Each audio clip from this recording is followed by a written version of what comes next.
What if I told you the roll of foil in your kitchen drawer was once more valuable than gold? That it decided the fate of kings, helped win a world war, and made it possible to hear the first recorded human voice? You see this as a simple wrapper for your leftovers, but it's a time-traveling, history-making, scientific marvel hiding in plain sight, and its story is far more incredible than you could ever imagine. So let's go back, way back. Before it was in your kitchen, it was the crown jewel of empires. In the mid-1800s, aluminum was the new kid on the block. It was incredibly difficult and expensive to produce. This shiny, lightweight metal was so rare, it made gold and silver look common. Emperor Napoleon III of France, one of the most powerful men in the world, knew this. He didn't serve his most honored guests on plates of gold. That was for the B-list. Now his most important, most respected guests, they ate with aluminum forks and spoons. Everyone else had to settle for gold. He even commissioned a set of aluminum armor and a baby rattle for his son. This wasn't just metal, it was a status symbol, the ultimate display of wealth and power. So what happened? How did this royal treasure end up as a disposable wrapper for a piece of pizza? The answer is a story of two inventors on two different continents who made the same discovery at almost the exact same time. In 1886, a young American chemist named Charles Martin Hall and a French scientist named Paul Héroult, neither knowing about the other, independently figured out an inexpensive way to produce aluminum through electrolysis. This process, now called the Hall-Héroult process, flooded the world with cheap, accessible aluminum. The age of royal aluminum was over. The age of industrial aluminum had begun. But it wasn't foil, not yet. For that, we have to talk about its less impressive older cousin, tinfoil. Before aluminum foil, there was tinfoil, and people had a love-hate relationship with it. It worked, kind of, but it was weak, less malleable, and worst of all, it left a weird, metallic taste on the food, a phenomenon we now call foil taint. But tinfoil had its moment in the spotlight. In 1877, a man with a wild imagination needed something special for his new invention. That man was Thomas Edison, and the invention was the phonograph. He wrapped a thin sheet of tinfoil around a grooved cylinder. As he shouted into a horn, a needle etched the sound vibrations onto the foil. When he played it back, the machine whispered, "Mary had a little lamb." The first ever recording of a human voice, captured on tinfoil. But the future wasn't tin, it was aluminum. And for its next chapter, our story takes us to the stunning landscape of Switzerland. As early as 1886, a company named J.G. Nair & Sons had a bold vision. They opened one of Europe's first aluminum plants in the town of Schaffhausen, and to power their futuristic metal production, they used a timeless natural force, the incredible energy of the famous Rhine waterfall. This was a massive step, but they weren't just making aluminum blocks, they were laying the groundwork for something revolutionary. A few decades later, in 1910, an engineer from that very same company, Dr. Robert Victor Nair, perfected and patented a continuous rolling process. He had figured out how to make aluminum impossibly thin, yet strong. He had invented aluminum foil. And who was one of the first to realize its potential? A Swiss chocolate company in Bern.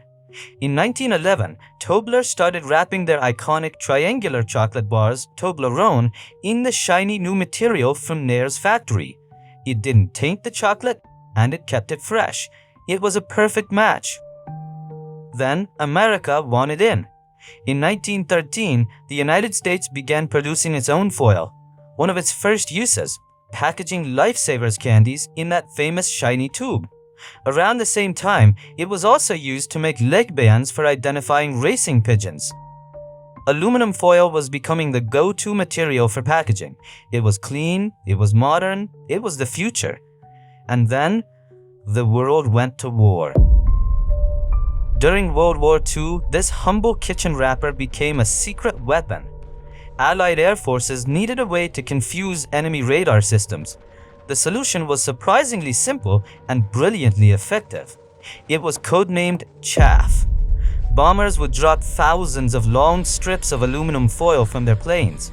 To enemy radar, this cloud of metal looked like a massive fleet of aircraft, a ghost army in the sky.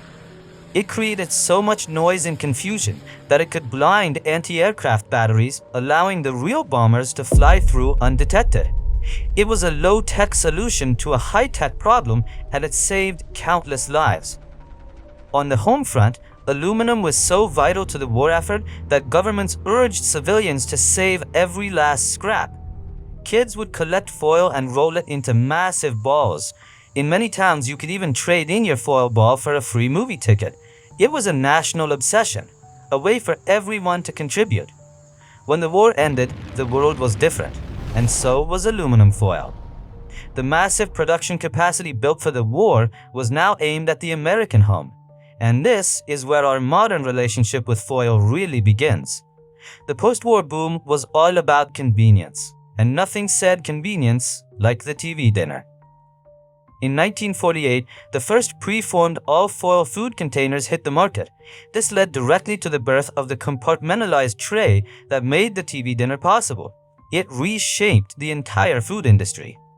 Then came another stroke of genius: Jiffy Pop popcorn. Released in 1959, it was a heavy foil pan with an expandable foil lid. It was dinner and a show. A magic treat that expanded right on your stovetop. Foil wasn't just a wrapper anymore. It was the package, the pan, and the serving dish, all in one. It was also a symbol of the space age.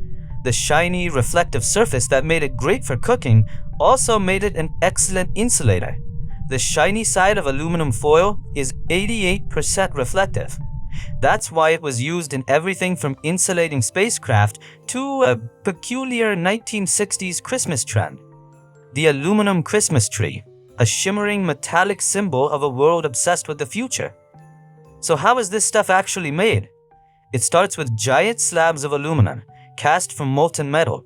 These are fed through enormous rollers, again and again, squeezing them thinner and thinner with each pass. But here's a cool fact. To get it to its final super thin state, the foil is so fragile that it would break in the rollers. So, for the final pass, they double it up, putting 2 layers through at once. This is why your roll of foil has a shiny side and a dull side. The shiny side is the one that was facing the highly polished steel rollers, and the dull side, that's the side that was touching the other piece of foil. It's a direct consequence of making it thin enough for your kitchen. From the rarest metal on earth to a wartime secret weapon, to the container for your dinner, it's a complete barrier to light, oxygen, moisture, and bacteria, which is why it preserves our food so well. We produce about 7 billion aluminum foil containers every single year. That's 220 containers every second. It's a material that's both incredibly simple and profoundly important. It's been a symbol of royalty, a tool of victory, and an engine of convenience. So the next time you tear off a sheet, take a second to look at it. You're not just holding a piece of foil. You're holding a piece of history. A story of innovation, war, and culture, all wrapped up in a shiny, crinkly sheet. It's a reminder that even the most ordinary objects have extraordinary stories to tell if you just know where to look. What's the most creative or unusual way you've ever used aluminum foil? Let us know in the comments below. We'd love to hear the unseen uses you've discovered for this everyday marvel.